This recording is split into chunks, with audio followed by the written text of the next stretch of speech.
Namaste, and welcome back to the Deep Dive. Great to have you with us.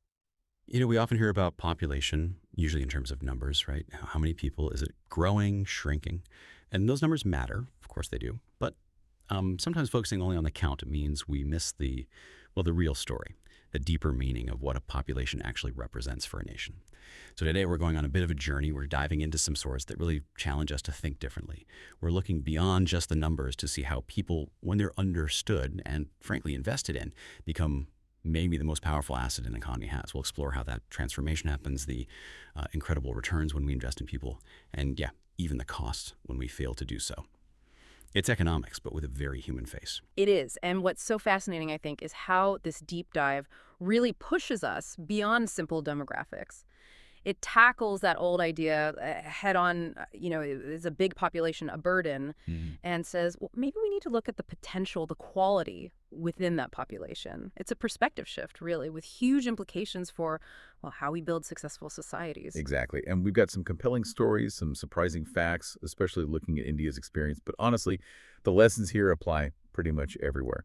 So get comfortable. This conversation might just change how you see the people around you, maybe even yourself. Oh. Right, let's start with that big question our sources tackle directly. Is a large population a burden, or is it an asset? I mean, the gut reaction for many might be burden, thinking about resources, strain on infrastructure, all that. But our sources, they give a pretty clear answer, an emphatic one, really. A population is definitely an asset.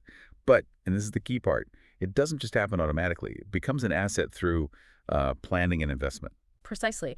And that transformation relies on this core concept, human capital. Think of it like this. A large number of people, that's just potential. It only turns into human capital when there's real strategic investment. Investment in their education, their training, their health. It's about building capability. That investment is sort of the magic ingredient that turns sheer numbers into a nation's best resource. Okay, and let's get a bit more formal for a second, because our sources offer a powerful definition here. Mm-hmm. Building on that idea of skills and knowledge, human capital is defined as the stock of skill and productive knowledge embodied in people. So it's not just hands, it's minds. It's what people know and what they can actually do. That's the crucial bit. Mm-hmm. And there's a really interesting parallel drawn with physical capital, like machinery or buildings. Just like investing in a new factory gives you economic returns, investing in people and their skills and health yields returns too. And those returns, they come directly in the form of higher incomes because people are more productive. It's a clear link. Learning leads to capability. Capability leads to prosperity. It's fundamental. That really does put people right at the center, doesn't it? Yeah. And our sources actually take it a step further. They argue human capital is, well, superior to other resources because it can make use of land and physical capital, but land and machines. They cannot become useful on their own. You need skilled, healthy people to work the land, operate the tech, innovate. Without them, the best resources just sit there, untapped. That's a really powerful point. It makes you wonder why sometimes the focus isn't primarily on human development, right? Maybe it's because the returns, while huge, can take longer to see compared to building a bridge or digging a mine. It needs that long-term vision. Absolutely. Okay, to make this really concrete, let's look at the lives of two people from our sources, Sakal and Vilas. Their stories show this difference so clearly. So think about Sakal. He's from a village. His father saw potential, right? And he didn't just hope, he took action. He raised a loan, a big deal, so Sakal could do a vocational course in computers. And Sakal himself, he was healthy, strong, ready for the chance. And that investment, that belief from his father, it worked. Sakal's education, his new skills, they boosted his productivity massively, which meant, well, higher earnings for him, a promotion, a better future. It's a perfect little case study of the return on investing in a person. Now, let's contrast that with Vilas. The sources mention he had health issues, arthritis. And while we don't get all the details, the implication is kind of clear. Without that similar investment in skills and facing health hurdles, his economic path was likely much tougher than Sakal's. Very different outcomes. Right. And this contrast, Sakal versus Vilas, it really highlights something our sources call the virtuous cycle. It's not just about one person. The idea is that educated and healthy parents understand the value of these things, so they make sure their kids get good education and healthcare, which sets those kids up for higher earnings later on, better lives. It's a positive feedback loop across generations. But it also shows how easily that cycle can break if the opportunity or health isn't there. Exactly. It's powerful, but fragile. Okay, so that's the individual level. What about the big picture, nationally? Our sources give some amazing examples. Oh, definitely. Look at Japan, an economic giant, right? Technology innovation leaders. But here's the thing. They have very few natural resources. No vast oil fields, not much mining. So how did they do it? By investing heavily, primarily in their people. Education and health were top priorities. It shows human ingenuity can really overcome a lack of raw materials. It really does. And we don't even need to look that far. Our sources point to India's IT revolution as another fantastic example. This wasn't about digging stuff out of the ground. It was about nurturing the brain power within the population. Right. Strategic investments, like in the IITs, plus policies that encouraged entrepreneurship. Yeah. It created this environment where skills and innovation became the main economic drivers, exporting knowledge, basically. So if human capital is this vital, how do we, measure it? How does a country know if its population's quality is actually improving? Our sources lay out 3 key things to track. That's right. The quality really comes down to 3 main factors, according to the material we looked at. First, the literacy rate. Second, the overall health of the population, often measured by life expectancy. And third, crucially, skill formation. How skilled are people becoming? These 3 together give you a good picture of a nation's human capital strength. And looking at India through that lens, wow, the progress has been incredible. Just look at literacy. The sources say India's rate went from just 18% in 1951. Think about that. Less than 1 in 5 people to around 85% by 2018. That's a massive transformation. It's a phenomenal jump, absolutely. But we also need to look a bit deeper. The 2011 census, for example, showed a gap. Literacy among men was nearly 16.1% higher than among women. So while the overall trend is fantastic, there are still questions about equal access, right? To really maximize human capital, everyone needs the opportunity.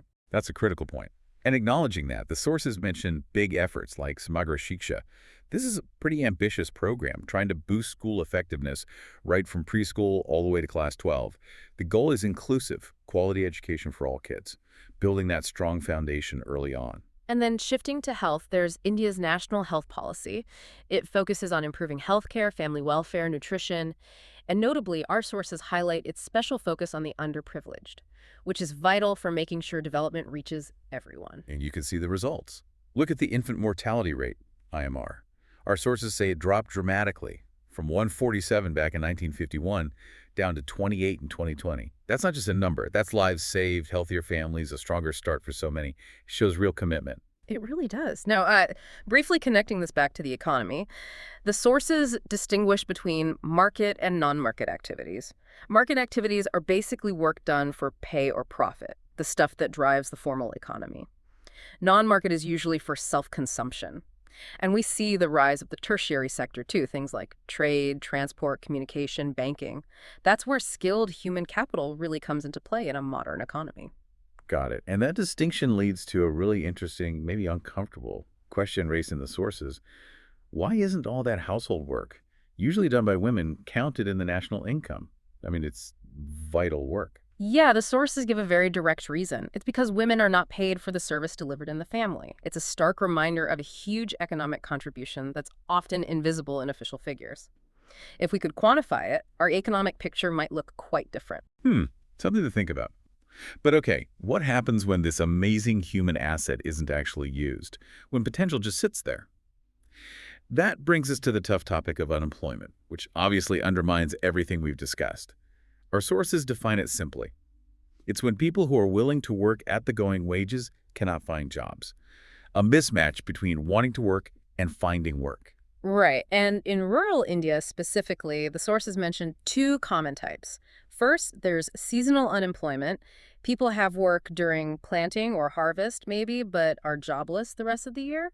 Then there's disguised unemployment, which is a bit trickier. Yes, disguised unemployment. This one's fascinating. Okay, picture this. A small farm. Maybe it only really needs 2 people to run efficiently. But because there aren't other jobs, maybe 5 family members are all working on it. They look employed. But here's the catch. If 3 of them left, the farm's total output wouldn't actually drop. Their work doesn't add to overall productivity if they're removed. Exactly. It's hidden underemployment. People are working, but not productively. It's a huge waste of potential. And it makes it hard to know the real employment situation. It does. And while that's common in rural areas, in urban India, our sources point to educated unemployment being a major issue. You have people with degrees, qualifications, but they're struggling to find jobs that match their skills. That's a different kind of wasting the investment already made in their education. It's incredibly frustrating for them and bad for the economy. And the overall impact of any kind of unemployment, it's severe.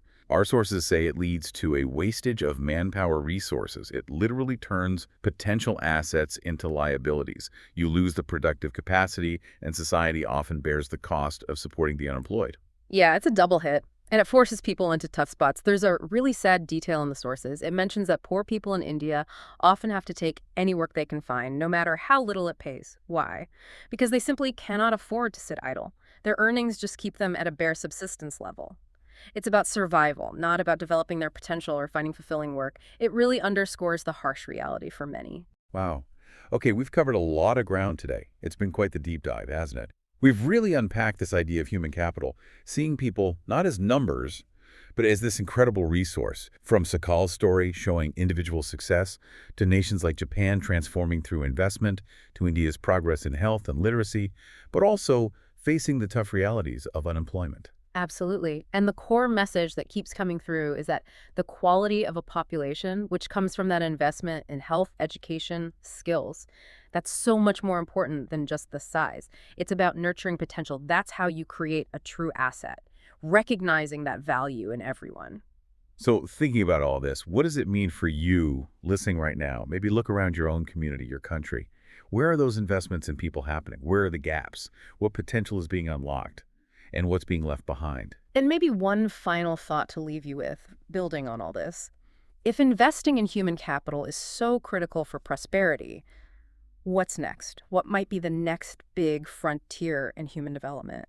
Beyond basic literacy, beyond current skills, what could redefine a well-resourced country in the future? Something to ponder, perhaps. A perfect question to end on. Really gets you thinking. Thank you so much for joining us on this deep dive today. It's been fascinating exploring the power of human capital. Until next time, keep asking questions and keep that curiosity alive.